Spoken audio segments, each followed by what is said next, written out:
definitely been times where I've gone to talent and said like, hey, this is what I need for you. Sometimes it's like a 3 or a 5 minute match. And they'll come back to me and say like, oh, like I can't do that. I need more time. I already kind of realized that it's important to connect with people. I just didn't realize that that would be a way that I could connect with people. You can be the most fantastic, incredible wrestler in the world, but if nobody knows you exist, then how can you expect to be successful? Welcome back to Grapple Theory. Thanks so much for joining us once again. And this week, we're joined by someone who, even if you haven't seen in the ring, you might have seen on your social media feeds, on your Twitter, on your Instagram, on your TikTok timelines, because they are incredible at social media. They have great videos, constantly posting. Great to have them here on the podcast. It is Succubus. Succubus, welcome to the Grapple Theory podcast. Hope you're doing well. Thank you. Thank you so much for having me. I hope you're doing good as well. Yeah, I am. Thank you. Yeah, it's great to have you here. And like I was just saying before we started recording, it's been incredible to watch what you've done the last sort of like year or two. That is almost exactly how we start the podcast here. We ask our guests how they found like their last 12 months in wrestling. And I think it would be fair to say that yours have been a bit chaotic, right? Yeah, I mean, I've pretty much wrestled in 10 countries the past year alone. Been to Japan, South Korea, Germany, Belgium, France, all these different countries. And yeah, it's really hard to keep up with, especially as I'm doing that. I'm also been building my own wrestling company and my own wrestling school. So how I've managed to juggle all of that, I honestly, I couldn't tell you how. I was going to say, like, you like to be busy, clearly. Yeah. I think I just have certain goals and I just push myself as hard as I can until I've achieved that. And then I look for something new to achieve.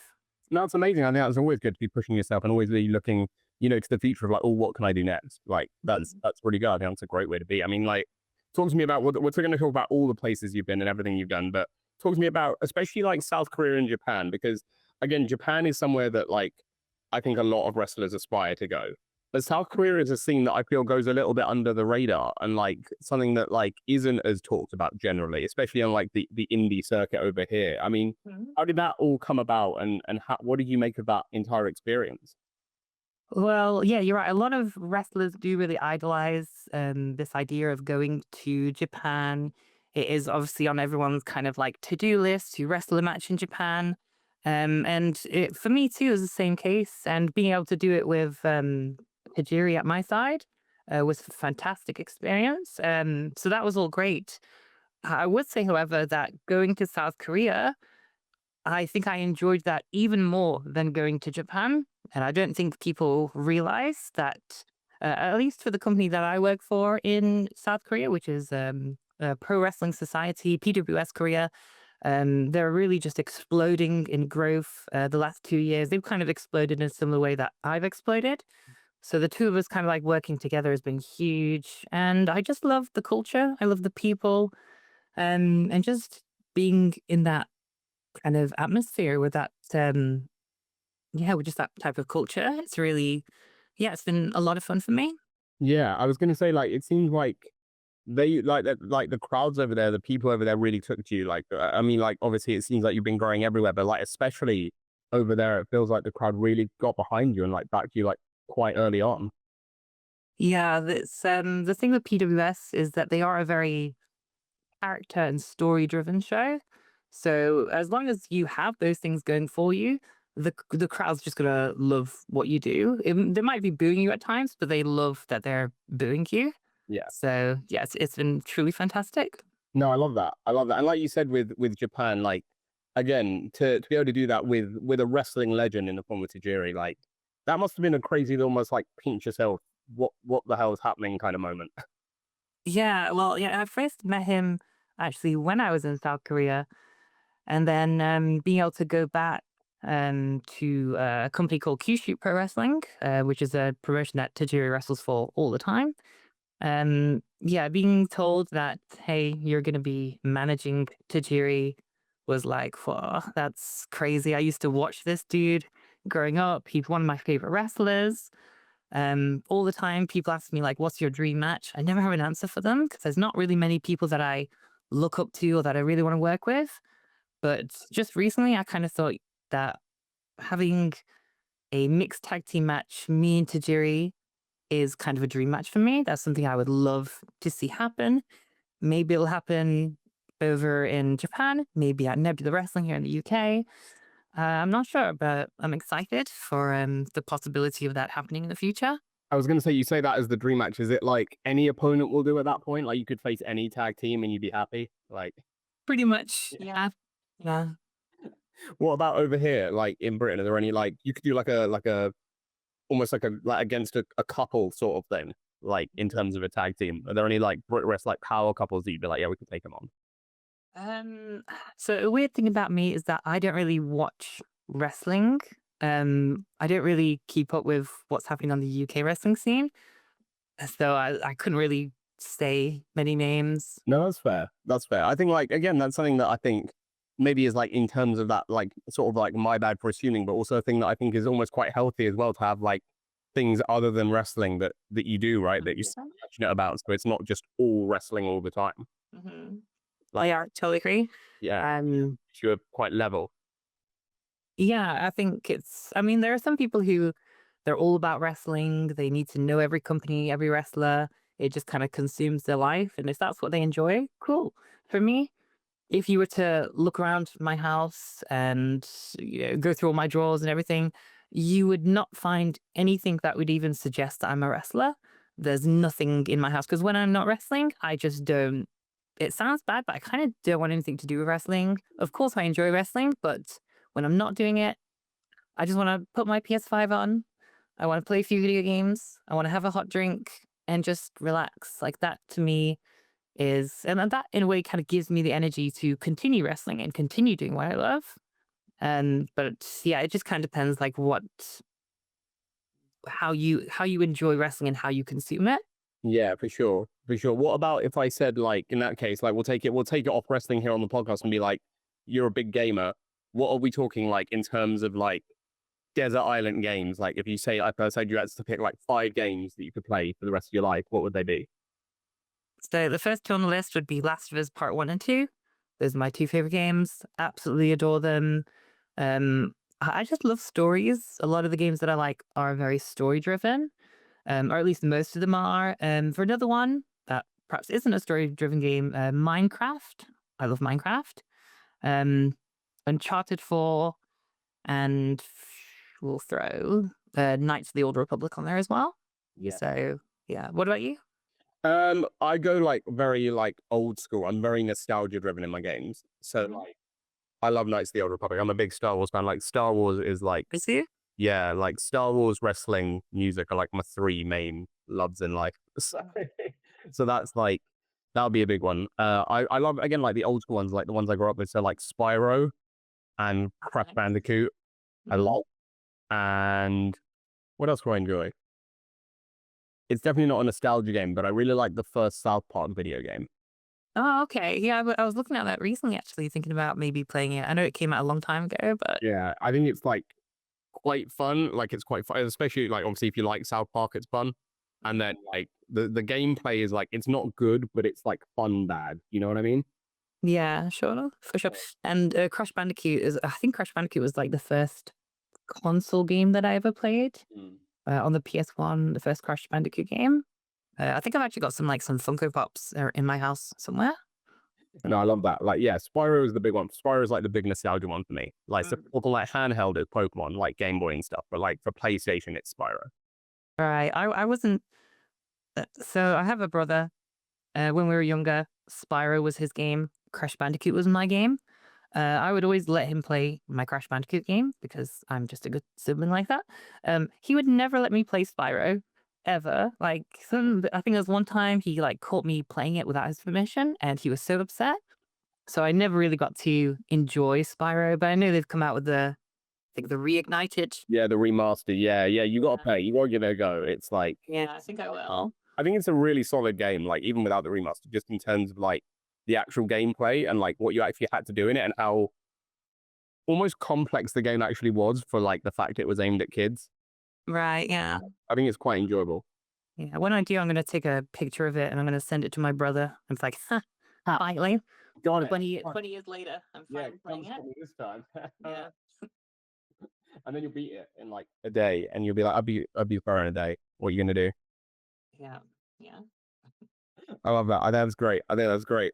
In terms of going back to the wrestling side of things out in Japan with Tajiri again, like that was one of your like social media clips, and again, like you're fantastic with your social media. I think like the amount you post, the way you post, the content you post is all fantastic. Like Mhm. all drives engagement. It all stuff that like drives comments and drives likes and shares and gets people knowing you. And the one with Tajiri is one of those ones that went crazy viral. I mean, like I know you have a good following and your videos do well anyway, but were you expecting just how well that video would do? No, I mean, right now it's my highest viewed TikTok that I've ever made, and I've probably made like a lot. I've made a lot of TikToks, and I think I've only ever had perhaps one that broke 10 million.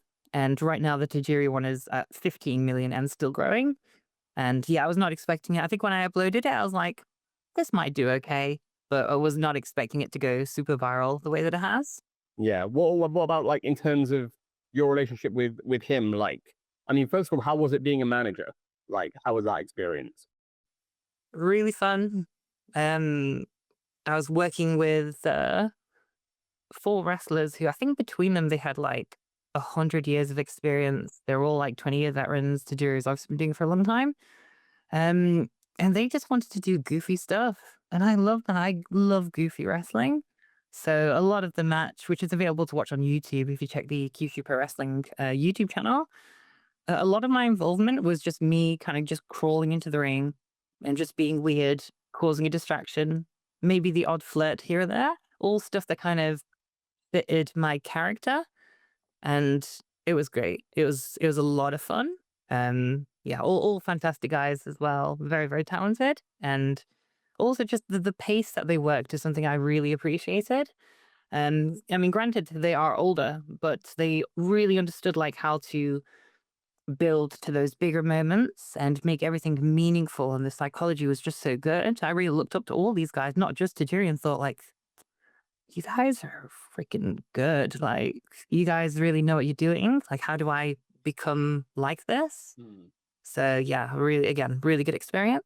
Yeah, for sure. I'm imagining it's again like stuff that you can learn and again bring back to the UK, bring back to Nebula as well, and like not only for yourself but to like to teach others. Yeah, definitely. I mean, in a lot of ways, it kind of fitted a lot of what I do. I see a lot of comments with, um, I see a lot of comments about me working with Tajiri and people saying, "Oh, it's so great that you're learning all this great stuff from Tajiri." But I think what's surprising to a lot of, I think what will be surprising for a lot of people is that there's a lot of stuff that I would go to Tajiri and say like, what do you think of this? Like, how was this?" And a lot of the times he'd be like, "Oh no, that was great," and not really give me um feedback. He would just kind of say you're good, like you know your stuff, like you already have the same psychology as me, which was really, really cool. I remember like after that match, we kind of went out for some food and drinks and stuff.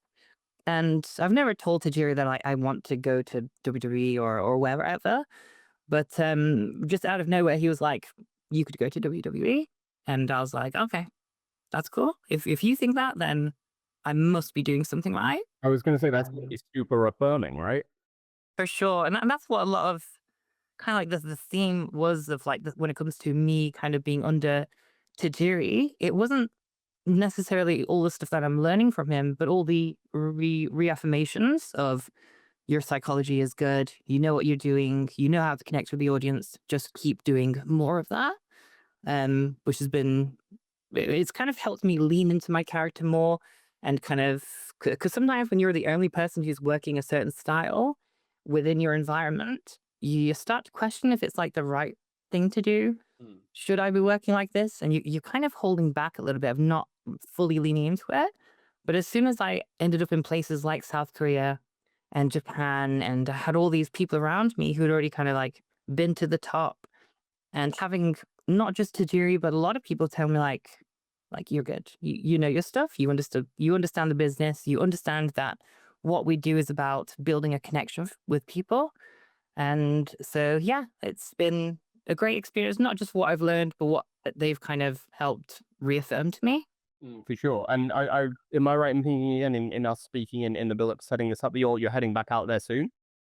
Yeah, I'll be going back to South Korea, I think December 8th.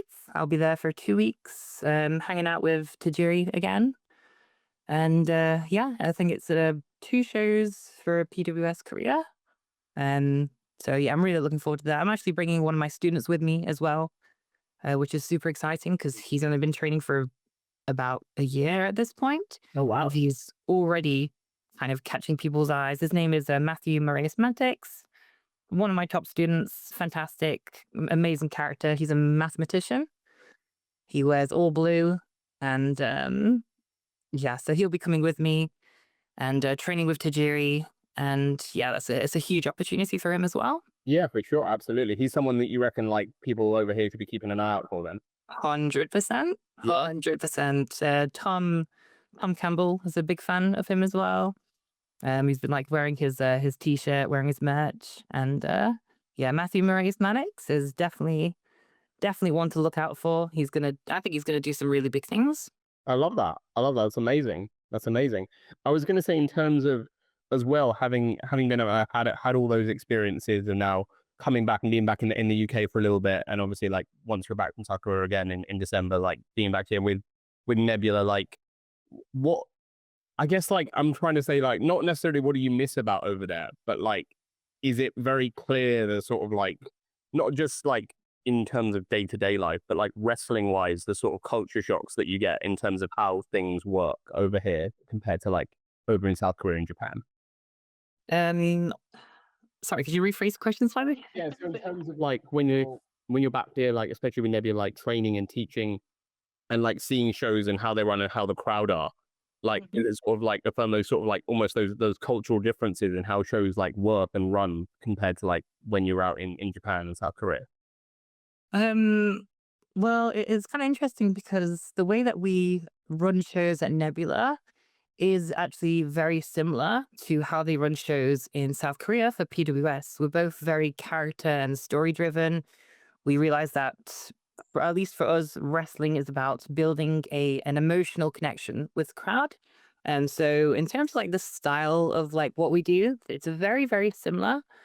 Mm. Um, I think there are, and with Japan, it kind of depends on where you go. There are places in Japan that are very kind of wrestling purist and people who just love the athletic side and they're not too bothered about maybe the character development as much. In Kyushu Pro Wrestling, they love characters as well. So again, the three of our companies, and there's a picture that I've not uploaded yet. Me, Shiho, who is the promoter for PWS and also the owner of Kyushu Pro Wrestling. There's a picture of like the three of us together.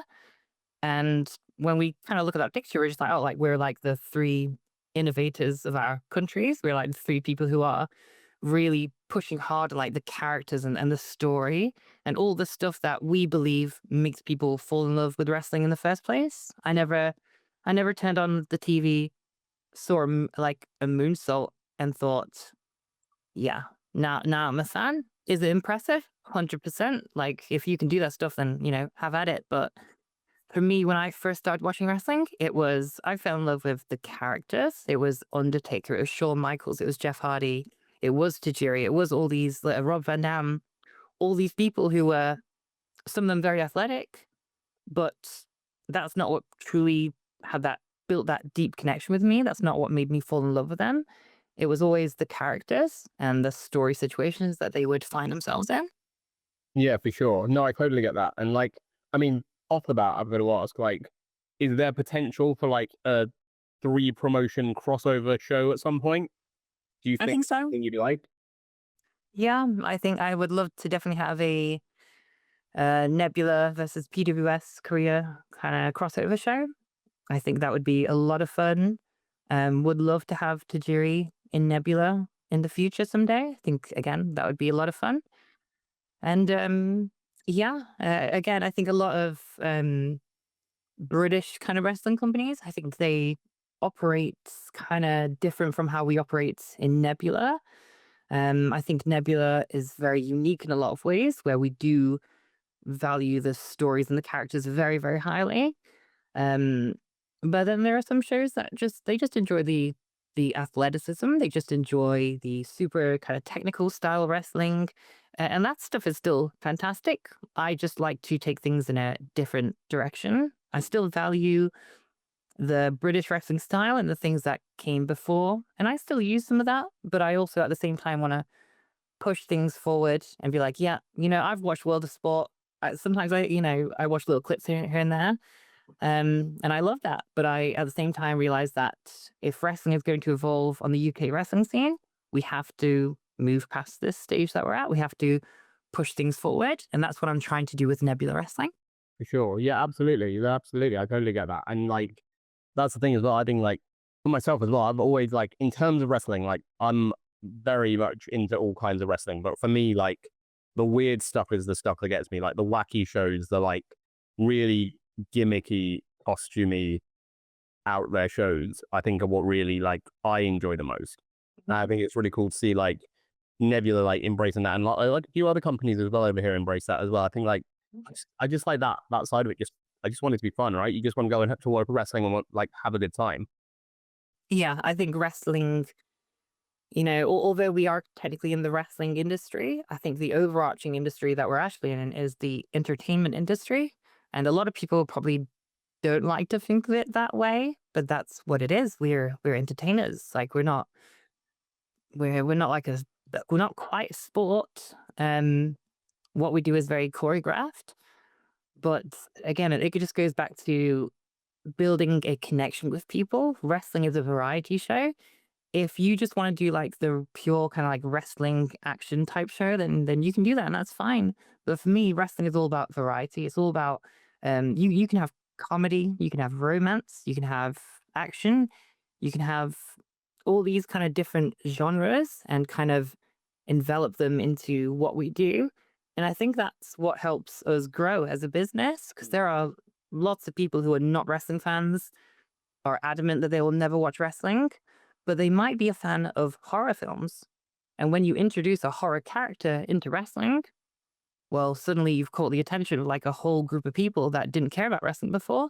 And that's how the business grows in my mind. Yeah, for sure. I mean, like with that, in terms of wanting to sort of like almost fill that void of like what you thought was like missing on the scene, is that what made you want to start Nebula in the first place? Was that the driving force? Um, I wouldn't say it was the driving force. I think it was definitely a factor. I think there was something that the UK wrestling scene was kind of missing. But then again, I don't really watch it a whole lot. But from what I did see, it was kind of valuing the action over the story. And I just felt like there was space on the UK scene for something a little bit different. Um, and speaking of different, to also make it a kind of a cyberpunk themed wrestling show has also been a big selling point for us. Yeah, for sure, for sure. Well, that brings us to sort of like about the halfway point of the chat, and that's I think a good time to bring out one of our features here. And this is like a little quick fire feature. It's essentially just we're going to get to know you outside the ring, you as a person, because this is called Anatomy of a Pro Wrestler. So it's essentially just what makes you you. Um, so I'm going to ask you some questions, and you let me know what comes to mind. So the first one is, what is your favorite post pinfall pig out? Post what? Sorry. Post pinfall pig out. I always it's like your like cheat meal after a show, or like your treat meal in the week or something. Oh, I like Chinese food. Yeah. Chinese food is good.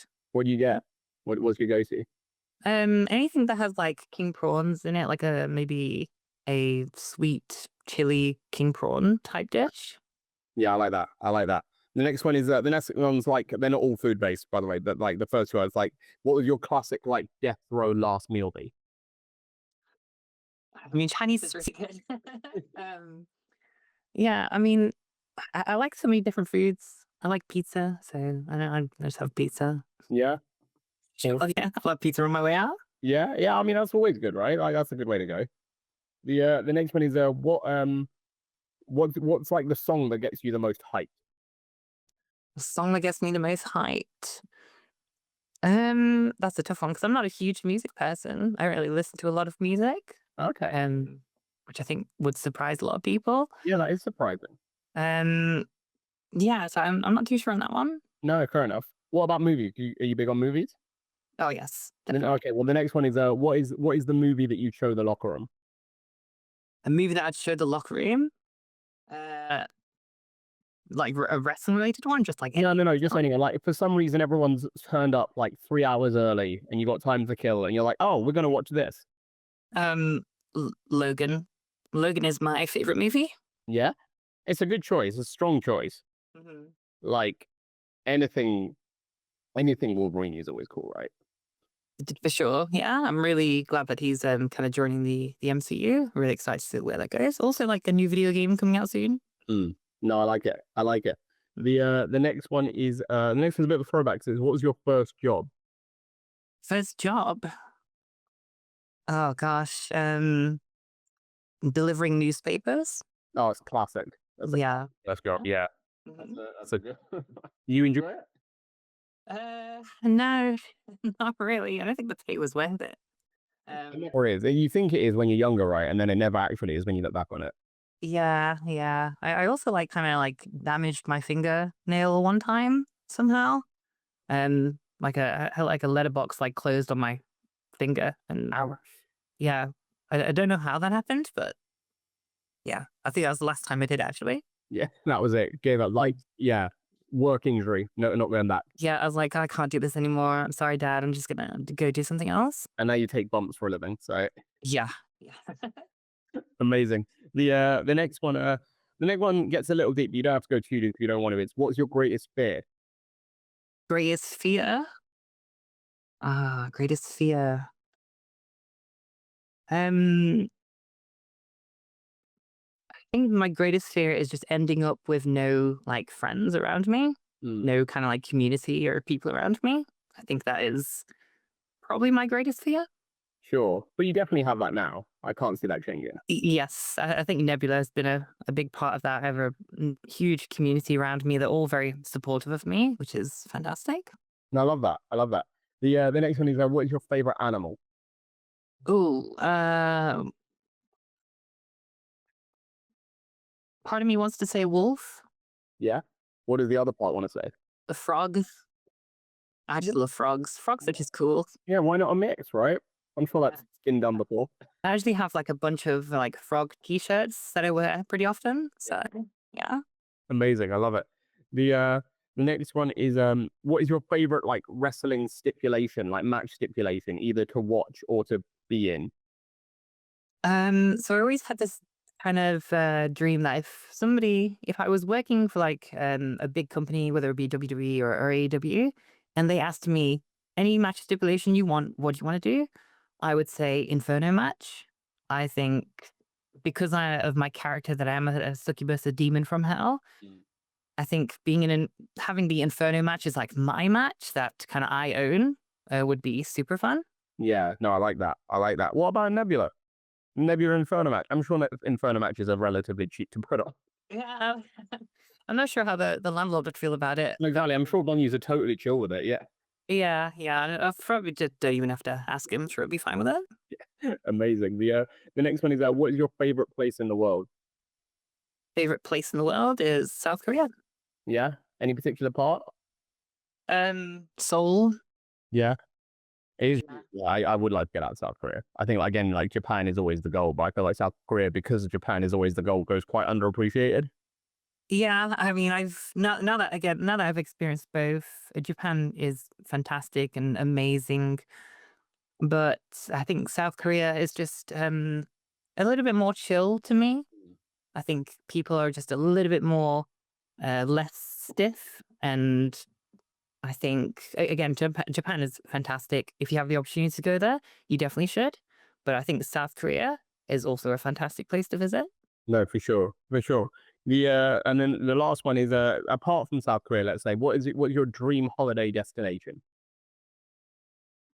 Um, is that for like places I haven't been yet? Yeah, let's say somewhere you haven't been. I always think about Brazil. Hmm. I'd like to try Brazil. Rapping in Brazil would be a lot of fun, especially. Yeah, for sure. Yeah, I'm not quite sure what scene they have out there in Brazil, to be honest. I've been contacted by I think there at least one or two companies. Um, yeah, we've kind of talked about it, and kind of didn't really come to an agreement, but it could still happen in future.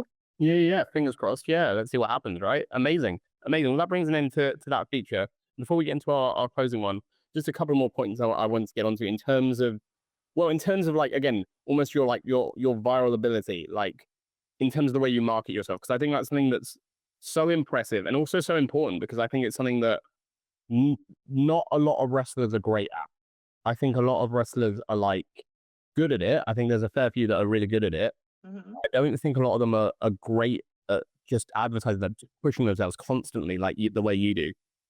In terms of like what you've experienced and how you've become sort of like the star you are, especially online, like what can you say to that in terms of why it's so important to market yourself, improve yourself, and get yourself out there in different ways rather than just like sharing a match graphic or something similar? Yeah, well, I think you can be the most fantastic, incredible wrestler in the world, but if nobody knows you exist, then how can you expect to be successful? You just kind of have to hope that somebody else is willing to highlight you. Again, a lot of people are just waiting around to get hired by a big company or that somebody will suddenly realize how talented they are.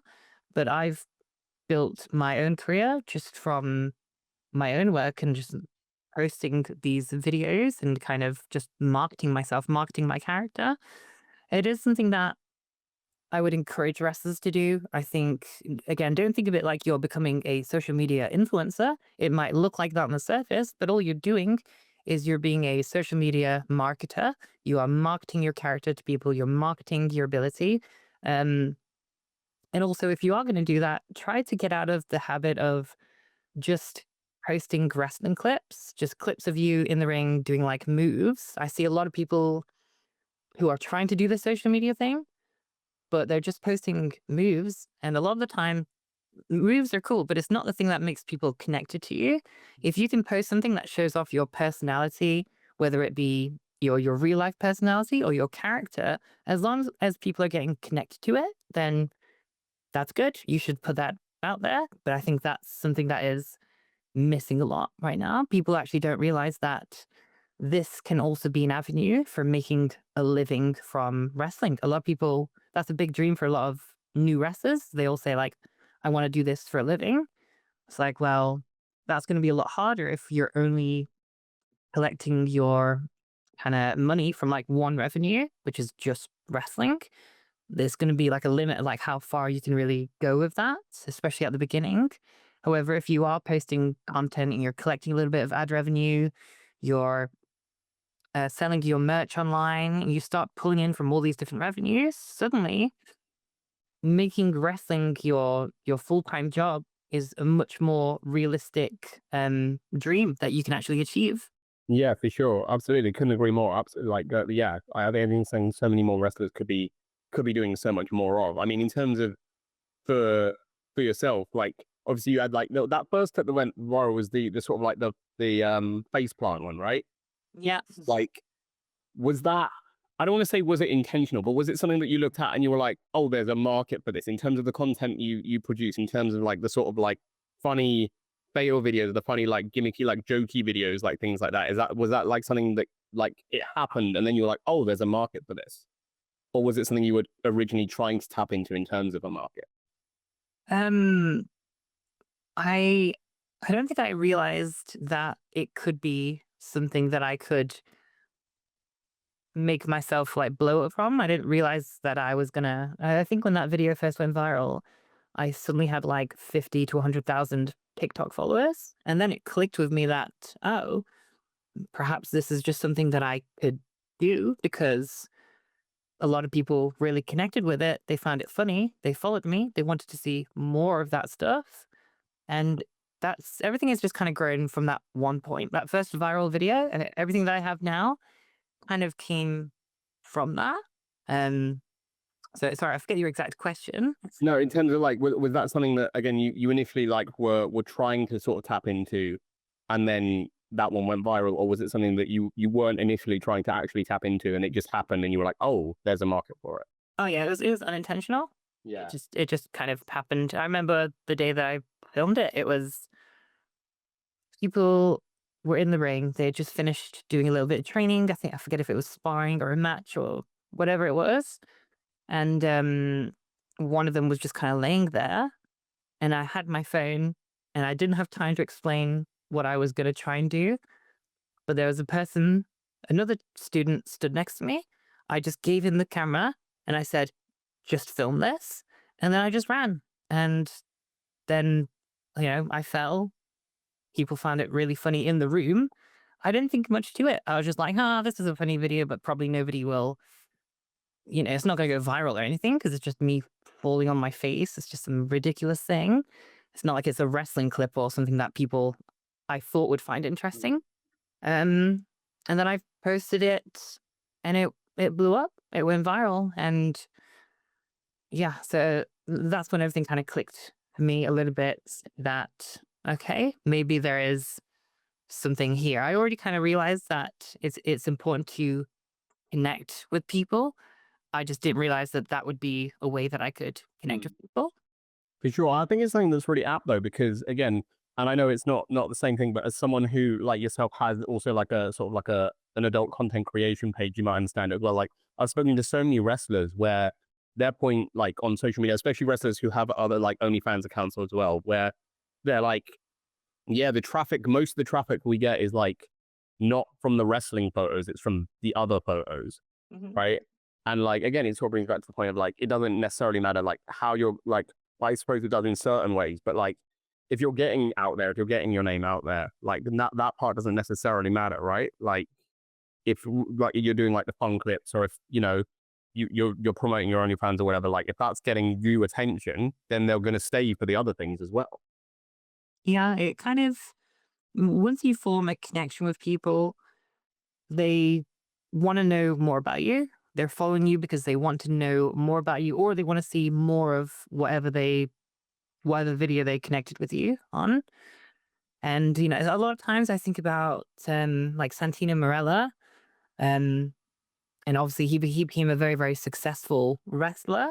But he was doing comedy wrestling at a time when not many people were really doing comedy stuff, at least not in like the company. And so because of that, he kind of blew up and went crazy. And, he became successful in his own way. I don't know if like viral was like a thing back then. No, but like that version, I think of viral, right? Like, Yeah. yeah, no, for sure, for sure. Um, and in terms of like for you, in terms of your character, in terms of Succubus, like again, like you said, like you come across, especially like in your videos in the ring, like you come across very confident, very bold, like very fun, very flirty, like you say, like Mhm. very like almost show offy, if that's the right word. You know what I mean? But Sure. like, is that something you come across naturally? Is that something that is natural for you or like easy for you? Or is that something you really have to tap into? Um, I think there are parts of my character that are a little bit of me.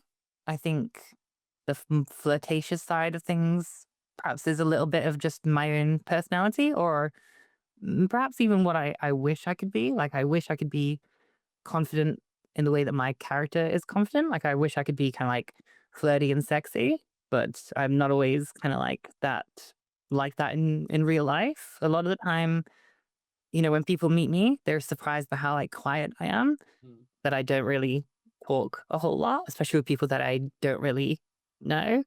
And I think yeah, it's really surprising for people. Um, so yeah, I guess it's a little bit of me in real life, kind of how I want to be, just turned up to 11. For sure. And that's really interesting as well. Again, like going back to like especially stuff like again, like an OnlyFans or something like that, because I imagine if that's something you don't come by quite naturally in terms of like the confidence of it, like it must be quite, I mean, it must have been initially at least quite tough to like sort of put yourself out there like that and sort of show so much of yourself to people. Yeah, I mean, when I was first kind of developing my character, originally it was going to be much more kind of sexy than what it ended up being. I tried to do a few things in the ring, kind of just like I remember doing a stink face in training, and it was with my boyfriend at the time, um, and just doing that in front of people made me feel so uncomfortable, and I was just like, I don't think I can do it. I don't think I can commit to being like a sexy character. And then I thought, well, I don't have to be sexy. I can just be flirty. I can just be a flirtatious, kind of playful character. And that's why I've kind of ended up with this version of the character that I have now. And that being said, I'm also looking forward to where the character will go in the future. I don't think what people see now is like the final iteration of my character. There are new ideas that I have and new directions that I want to take my character that kind of lean a little bit more into the perhaps the more demonic side of my character. For sure, for sure. And in terms of, again, like, I think also something we were talking about, like, before we started recording, in terms of, again, not just like, I think for both things, not just the OnlyFans, not just the content creation that you do, like the fun viral videos. In terms of both, I feel like they're things that in the wrestling industry get a bad rap in terms of there's a stigma attached to both when wrestlers do them, because both come across as, I'm not a serious wrestler. Like, what would you say to that in terms of like how that stigma needs to be broken? Because ultimately, wrestling is wrestling, right? Like you said before, wrestling's entertainment, right? Wrestling's a show, wrestling's theatrics at its core. Mhm. And so ultimately, like, surely again, like how you get there and how you want to portray yourself as a wrestler shouldn't matter. Right. Yeah. I mean, I think I was talking to one of my students recently about kind of like the silliness of wrestling and what we do. And, there are those people who do want to be more serious. There's a lot of British wrestlers who kind of want to be the dark, tough guy, punk style wrestler.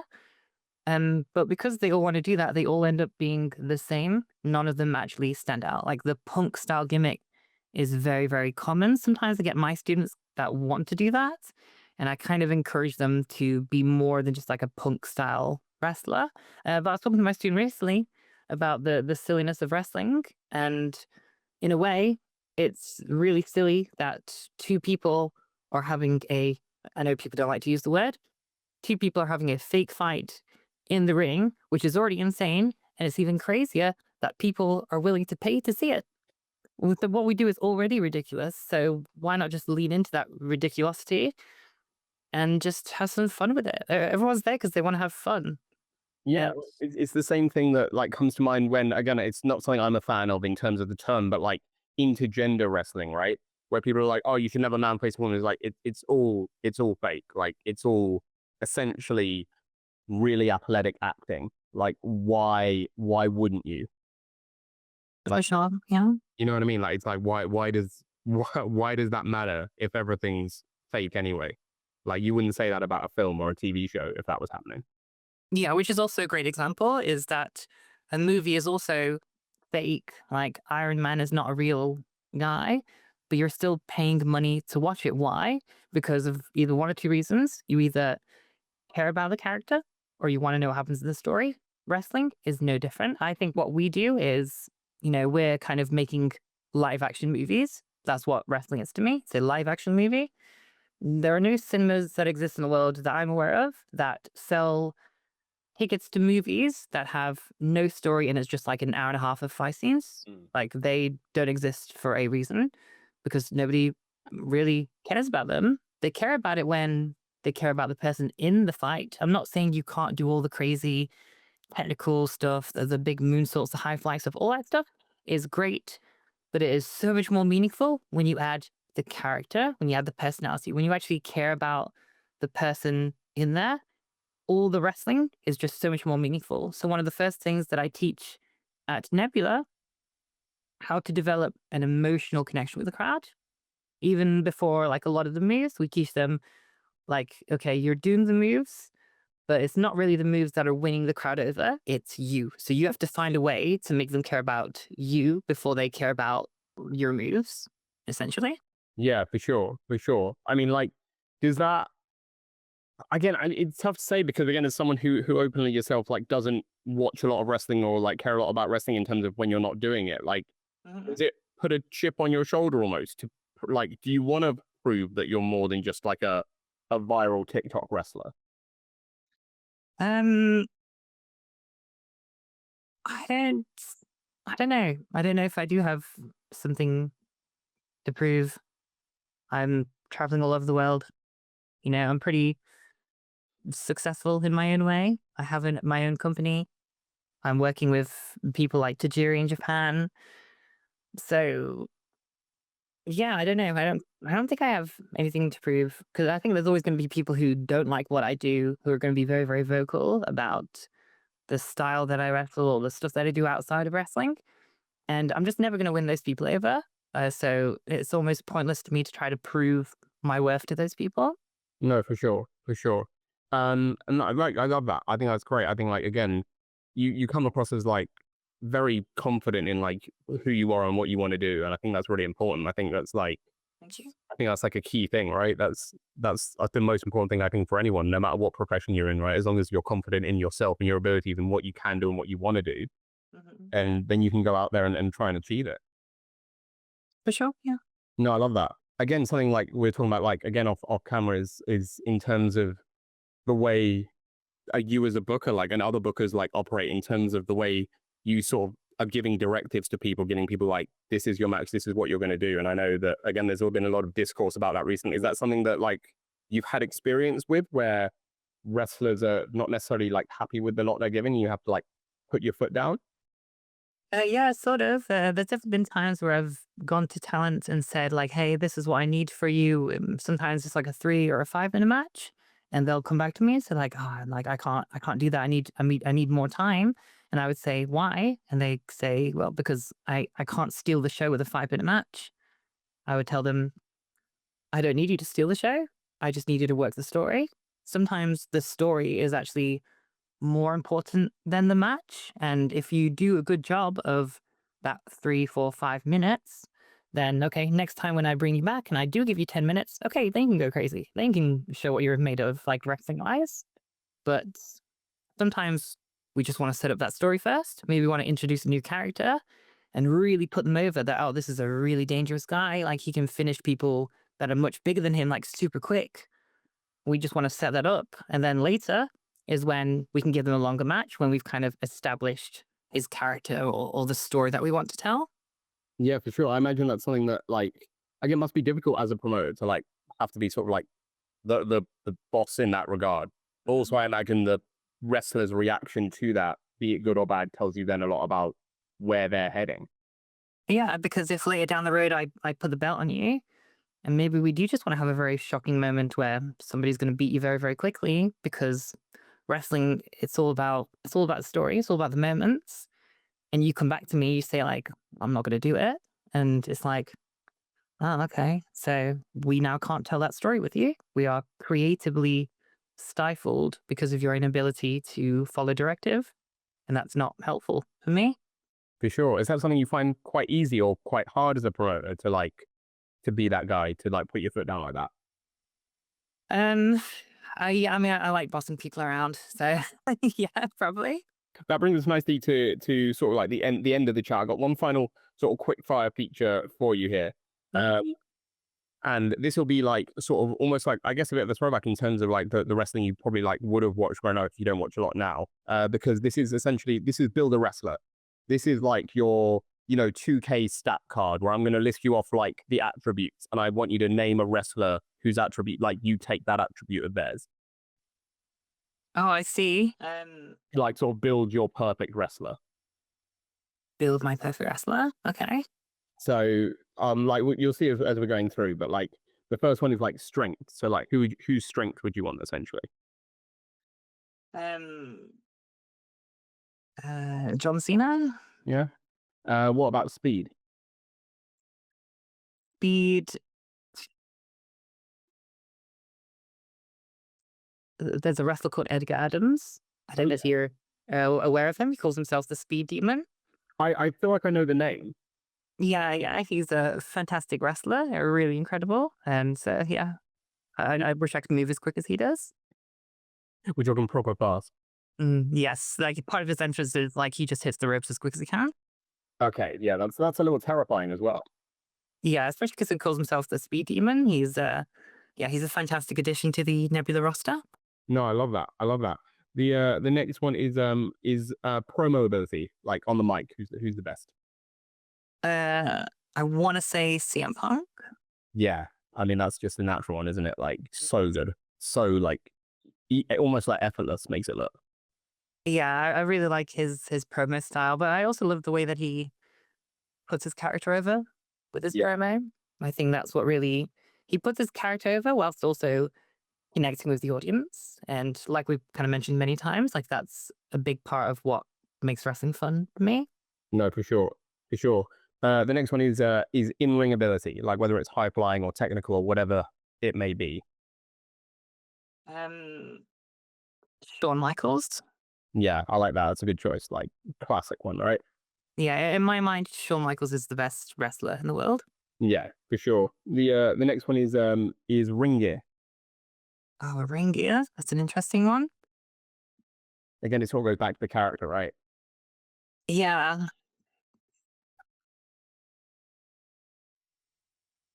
there's probably so many great examples, and I'm gonna kick myself for not remembering. There's a lot of great gear. There is a lot of great gear out there. You can't expect to remember it all. Yeah,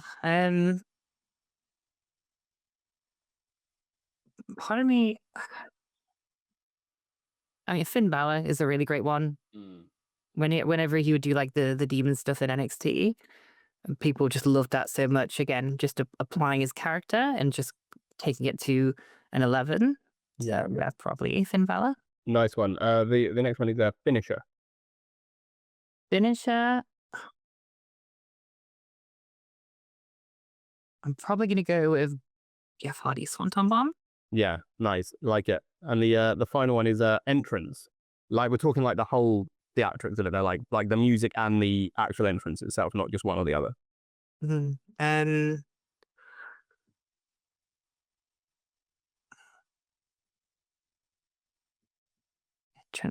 entrance. I can't say Finn Balor again. Where else You we know, go? there's a good one. The demon one is classic. Yeah, I really liked. Yeah, I'm gonna go with Kyrie Sane's entrance when she would come out in the full pirate costume Yeah, with kind of like the spinning. I like don't know what to call it. you're right. Like I don't know what the exact name is. It's the ship wheel, isn't it? It's Yeah. I think yeah, that was probably one of my favorite entrances that I've seen. yeah. I like that. That's a good. I think that's a pretty good wrestler. That's a pretty solid wrestler. Yeah, for sure. I think that's a multi-title winning wrestler. I think. Yeah, I think so. I think they do pretty well. Nice. I like it. I like it. Well, I leave just a couple of questions left. The first one is about you again in terms of like again in terms of who Succubus is. Like, what does it take if you were handing over the reins as Succubus to someone else, like for one night only? What would that person have to encapsulate the Succubus properly? Um, to kind of capture what I do in the ring, I think they would have to connect with the audience using the character. I think that is the core of what I do. If people ask me what I do best in wrestling, I would say the character work. Hmm. Yeah. In terms of again, like sort of like leaning more on from that, like and talking of that more like why again almost like when I ask like is that something you come by naturally like why is that the thing you do best like what like why are you so good at that essentially. Um, because I'm in love with it. I'm in love with connecting with people. I love developing that connection for whatever reason. I think it's the most enjoyable part of what I do. And because I love it so much, I think that's the reason I put so much thought into it. I don't just think about the moves that I do. Obviously, people love the hip attacks. They love, the drop kicks that I do and everything. Um, but I put so much thought into what is my entrance going to look like? How am I going to get these people to get fully behind me before I even step in the ring? And I think that is something that I really excel at. Nice. I love that. I love that. And that leads us beautifully on to our final question. But Succubus, this is not a question that I thought of. This is a question that someone else has thought of because we have a closing tradition here on the podcast where our last guest leaves a question for our next guest with zero context. So you're not allowed to know who left you the question. They didn't know they were leaving you a question. It's all very out of context. And very often not wrestling related at all. So the question you've been left is not very wrestling related at all. It's if you were a kind of potato, what kind of potato would you be? And I think if I wrote this down right, they're referring to like a style of cooking potato, not like a breed of potato? Oh, I guess I would just boil it. Yeah? Yeah. Or like you'd be something more out there, like a curly fry or something. Um, no, I would just boil a potato, eat it, put some mayonnaise on it or something. I No don't way. know. I'm so unprepared for this question. Yeah, no, that's the thing. It is very out there. It's very like it's very on the spot. But like I don't know, I think it needs more like is that like what would your personality of potato be?